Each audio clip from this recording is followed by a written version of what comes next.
Oke, jumpa lagi kita dengan Cak Ompong. Bagaimana kabarnya Bapak Ibu sekalian serta para sohibulane? Tentu kita semua dalam keadaan baik dan sehat. Kenapa isu PKI dan ijazah palsu itu paling sering disematkan kepada Pak Jokowi? Ini sering Cak Ompong bertanya dalam hati, kenapa ya? Nah, pertama, ya, kalau itu isu PKI itu sebetulnya ingin mengajak ya rakyat untuk membenci Pak Jokowi. Karena apa? Karena PKI itu adalah musuh kita bersama dan patut kita benci. Nah, ini disematkanlah kepada seorang Jokowi. Yang kedua, ijazah palsu. Kenapa ya? Nah, karena apa? Karena di masyarakat kita ya umumnya itu titel ijazah itu menjadi bagian penting dan predikat seseorang. Nah, kalau isu itu disampaikan kepada Pak Jokowi, tentu rakyat bertanya-tanya, mosok kita punya presiden ijazahnya palsu? Ya, mosok nggak sekolah? Itulah, jadi ingin membangkitkan rasa tadi, rasa kebencian kepada masyarakat. Ya, kepada Pak Jokowi dari masyarakat. Nah, sekarang kenapa Pak Jokowi itu dibenci? Ya satu, wong desa, ya, plonga-plongo dari pinggiran kota Solo. Wong cilik. Lah kok bisa sampai jadi presiden? Ini banyak yang tersinggung. Karena apa? Karena selama ini orang berpikir bahwa seorang presiden itu harus anaknya presiden. Kalau tidak jenderal. Tapi begitu di era reformasi, ya, nah muncullah pemimpin Indonesia dari wong cilik. Itu satu. Yang kedua, banyak peluang-peluang ya untuk korupsi oleh Pak Jokowi itu ditutup.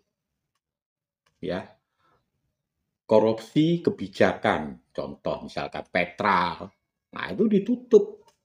Ditutupnya Petral, wah itu berdampak sekali kepada orang-orang yang selama ini itu menikmati ya pembelian saham ya Freeport, lalu mengindonesianisasikan semua perusahaan-perusahaan minyak asing.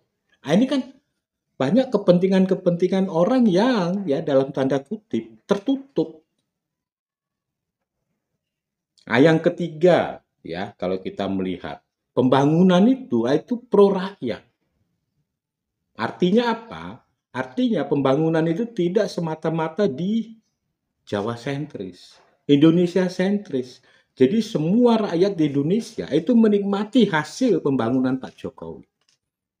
Nah, ini juga menutup peluang bagi orang-orang tertentu yang selama ini menikmati ya proyek-proyek pembangunan. Yang terakhir, Pak Jokowi ini orangnya adalah fokus kerja, kerja, kerja, kerja. Sehingga jarang sekali beliau itu ya banyak omong atau ingin ditemui ormas tertentu atau orang-orang yang merasa dirinya hebat. Itu beliau tidak mau. Jadi dia fokus kerja. Dan bahkan ya terkesan seperti tidak mau mendengarlah kepada orang-orang yang dulu-dulunya itu merasa dirinya orang hebat. Jadi beliau itu fokus kerja untuk kepentingan rakyat. Nah, karena tadi ya orang-orang yang katanya dalam tanda kutip hebat tadi merasa tidak didengar lah, tidak diperhatikan, ya kan sudah doktor tidak diperhatikan, sudah profesor tidak diperhatikan Jokowi kan agak sakit hati lah. Makanya digunakanlah orang dalam tanda kutip orang-orang bodoh. Ya seperti Bambang Trimulyono. Nah, melalui Bambang Trimulyono ini ada orang pinter di balik dia. Nah, diangkatlah ijazah palsu. Bayangkan itu seorang Bambang Trimulyono mengangkat ijazah palsu oleh orang yang pinter.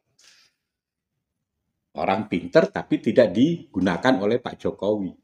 Digunakan orang tersebut menggunakan ya Bambang Trimulyono sebagai corong. Karena tadi isu ini adalah isu yang viral, bisa viral. Bayangkan presiden ijazah palsu coba. Orang kan langsung wow. Iya kan? Jadi memang orang yang di belakangnya Bambang Trimulyono ini orang hebat yang tidak digunakan oleh Pak Jokowi. Nggak laku lah istilahnya. Ya hanya dirinya saja merasa dia hebat, tapi di mata Pak Jokowi tidak ada gunanya. Digunakanlah ini, Bambang Trimulyono. Oh ternyata kurang corongnya itu kurang kencang suaranya. Dimanfaatkanlah Sugi Nur. Wah, ini lebih mantap lagi. Apalagi kalau kita ketahui Sugi Nur ini latar belakangnya, itu pendakwah. Itu lebih mantap. Ya, suara bahwa presiden itu tidak menggunakan ijazah asli atau palsu, ini lebih terdengar. Nah, oleh beberapa orang, ya kita bisa lihatlah, kita bisa simak baik-baik ya oleh beberapa orang seperti Refli Harun, ya Rizal Ramli, Egy Sujana. Ini diangkat lebih lagi biar suaranya itu lebih kencang. Bahkan sampai ke meja persidangan. Ya. Tuntutannya apa? Tuntutannya adalah Jokowi menunjukkan ijazah aslinya selesai. Tuntutannya memang sederhana. Tapi kalau itu diikuti, di situ mereka bersorak-sorai. Oh, ternyata seorang Jokowi bisa diatur oleh Bambang Trimulyono. Dan terbukti apa yang dikatakan Bambang Trimulyono. Itu motifnya, bro. Iya kan? Jadi orang-orang sakit hati seperti Refli Harun, Rizal Ramli, Egy Sujana, ya kan? Rocky Gerung. Ini kan orang-orang yang nggak dipakai sama Pak Jokowi. Yang merasa dirinya adalah orang hebat. Kita ambil contoh Refli Harun. Dia seorang ahli hukum, doktor.